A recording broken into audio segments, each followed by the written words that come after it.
Welcome to KTN Weekend at 1. There was a standoff in Kericho between KANU and Jubilee over who to hold the final campaigns rally at the Kericho Moi Gardens. This started after KANU officials and supporters were denied entry. They argued that they had both booked the venue 3 weeks ago.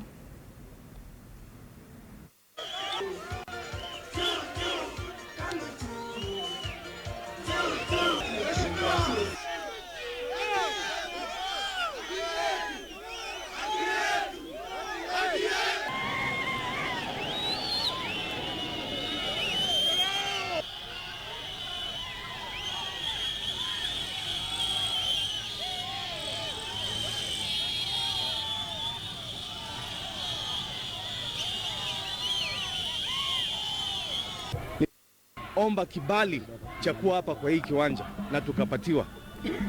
Ndipo leo tunaambiwa kuna sheria ambayo inapita, ile sheria tulitumia kutafuta hiyo kibali ambayo ilitupatia tuwe hapa. Hakuna sheria mbili Kenya hii, kuna sheria moja. Na hakuna aliye mkubwa kuliko sheria ambayo ilitunzwa na wananchi wa Kenya hii. Na iko ndani ya katiba ya Kenya hii. Hakuna aliye mkubwa kuliko sheria iliyoko ndani ya katiba. Sasa wamejaribu kuja hapa ati wanatumia kifua.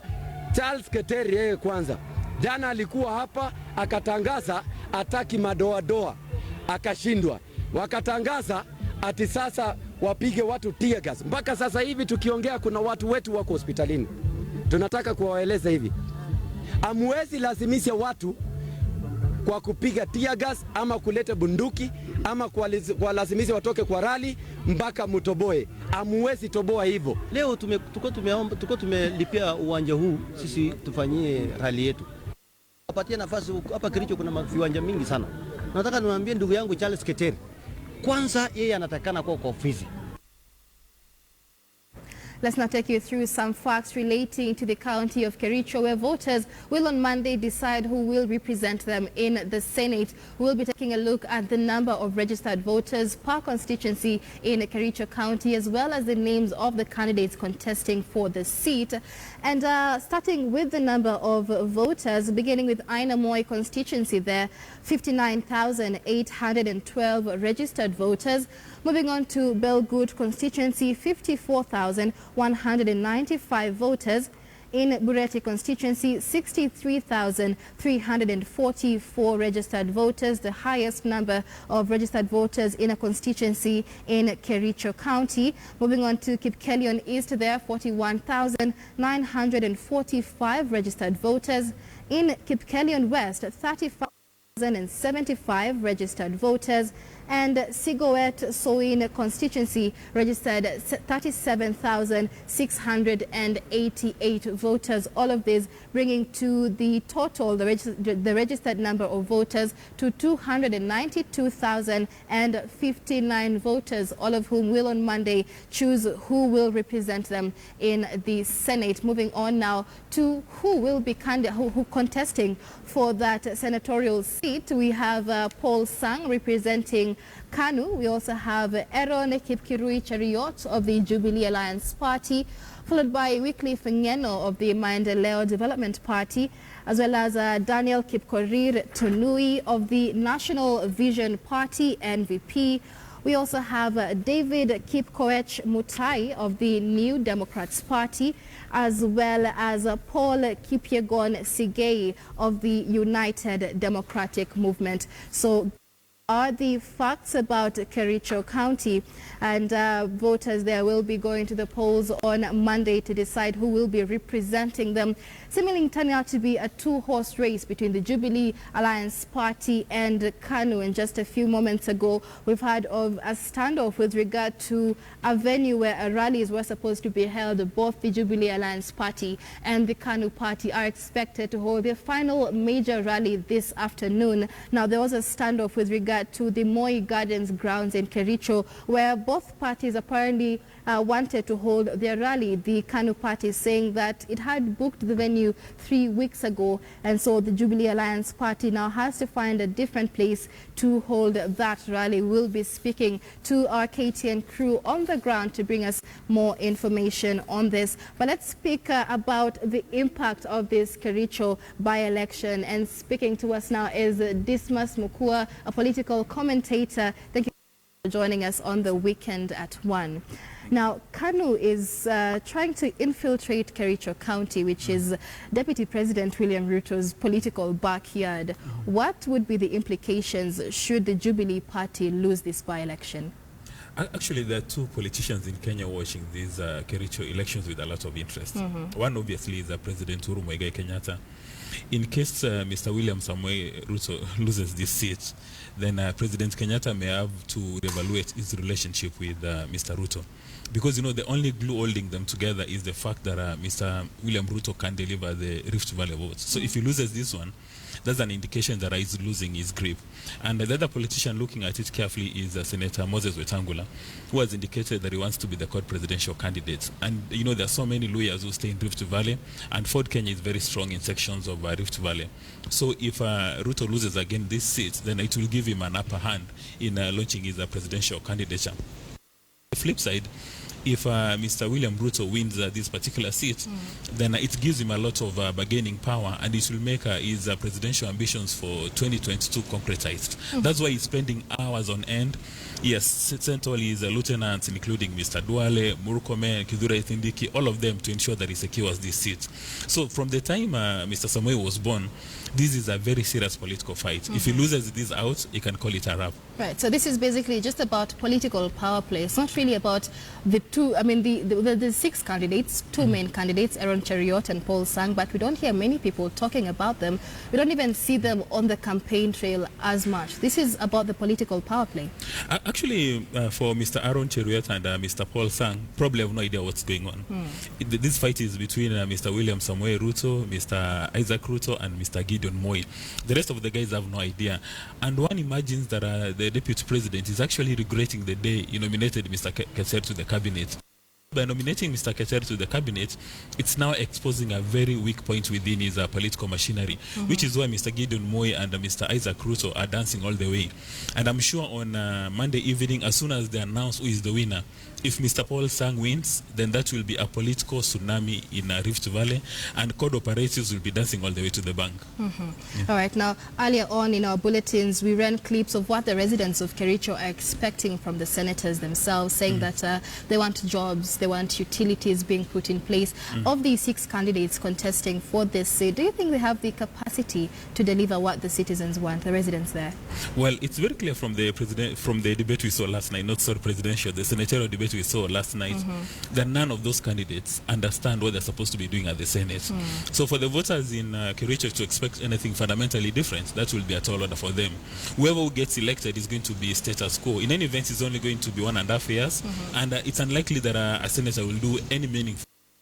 Even the senators who've been in office for the last 3 years, if you're trying to establish who has done anything reasonable, there are very few. Probably it would be Boni Kalwale, but you know the rest of the guys have just been enjoying whiskey, and really they haven't done anything for an inch. All right.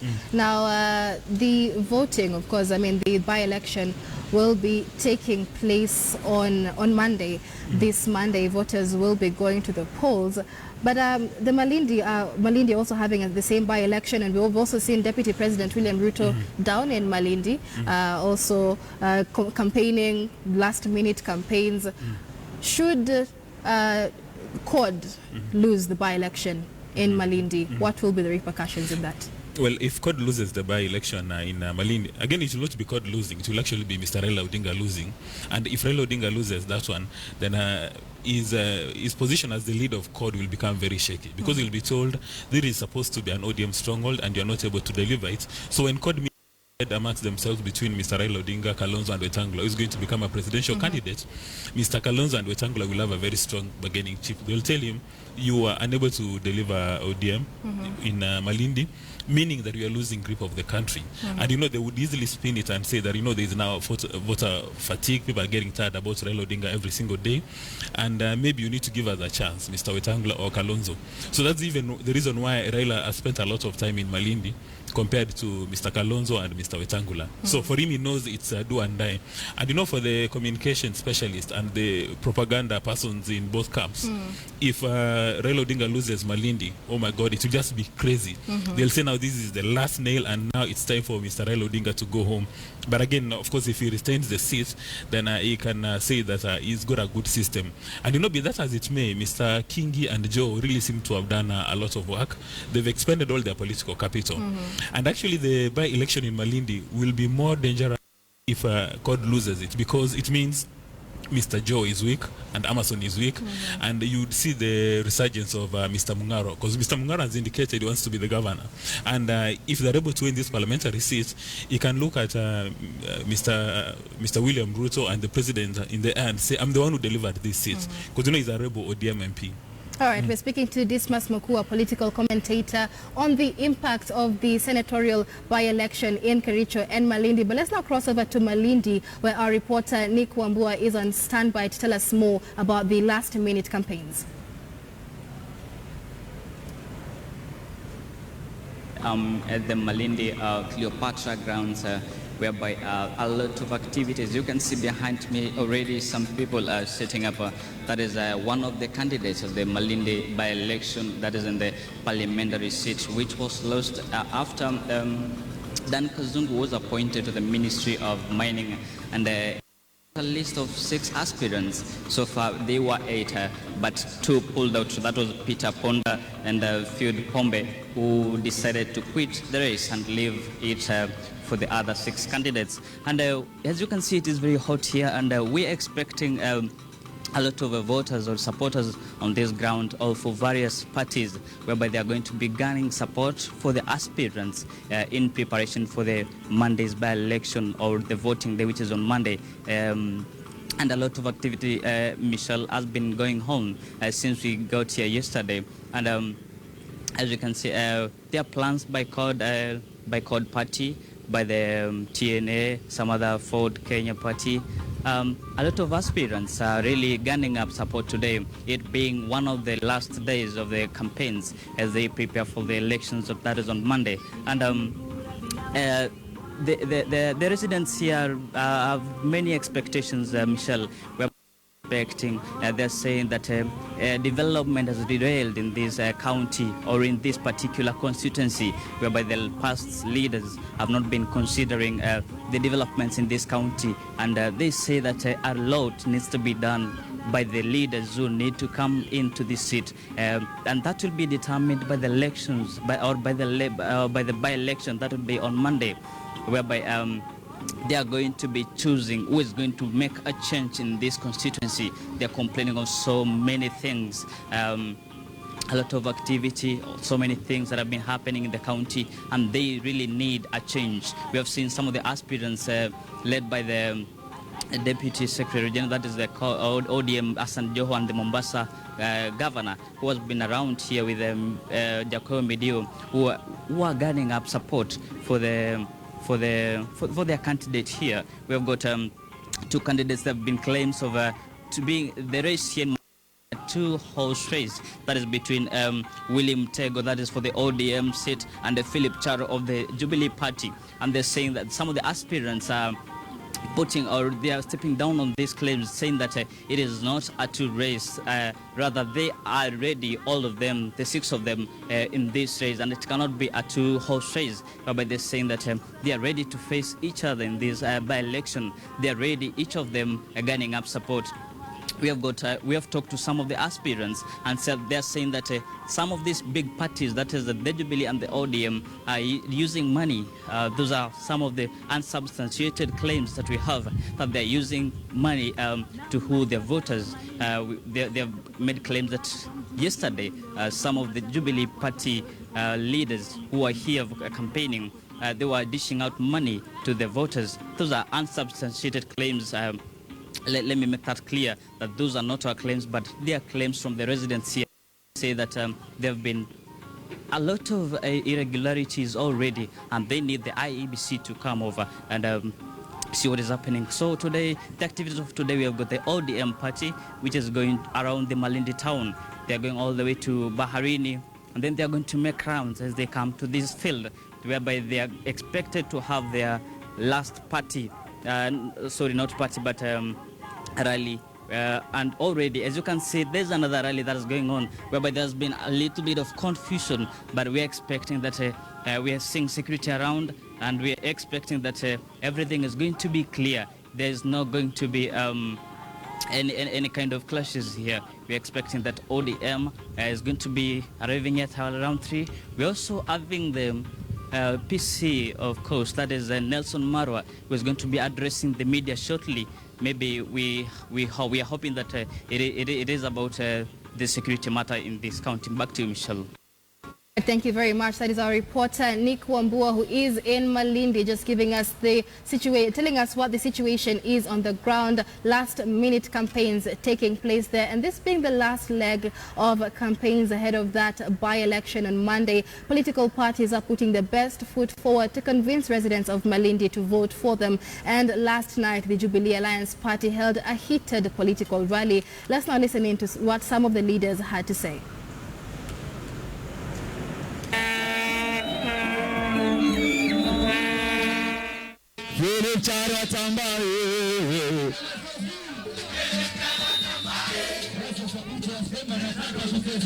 Kwa sasa Tabata, kwa sasa huu ni mwaka wa mabadiliko, na mabadiliko yataanzia hapa Malindi. Watu wa mikono juu kwa mabadiliko. Jumatatu, Mungu akipenda, tuweni pamoja kuhakikisha kwamba tumeonyesha wabwana hawa kwamba sisi tumehama na tupo pamoja na serikali na hatufadhiliwi na tuko tayari kushirikiana kwa maendeleo ambao wametuletea. Tumesema lazima tubadilike, na mtu asije kutudanganya ati kule chama chetu. Chama gani? Ni nani pale katika watu watatu wale wanasimamia chama ya kodi anatoka Pwani? Katika wale watatu wanasimama pale, nani anatoka Pwani? Sasa nyinyi tukubaliane mwaka ujao pale kukiwa na William Ruto naibu wa rais, kukiwa na Rais Kenyatta, watatu huwe ni Gideon Mung'aro. Sawa sawa. Ndugu zangu watu wa Malindi, mimi sijakuja hapa mchezo, na nyinyi sitaki mcheze karata ya pata potea na kura zenu Jumatatu. Mpige kura ya akili, mchague Philip Charo. Mkipigia kura Philip Charo, ndio tutaondoa siasa mambo zamani. And it is on that note that we wind up the weekend at 1. Many thanks for watching. My name is Michelle Ngele. Do enjoy the rest of your viewing.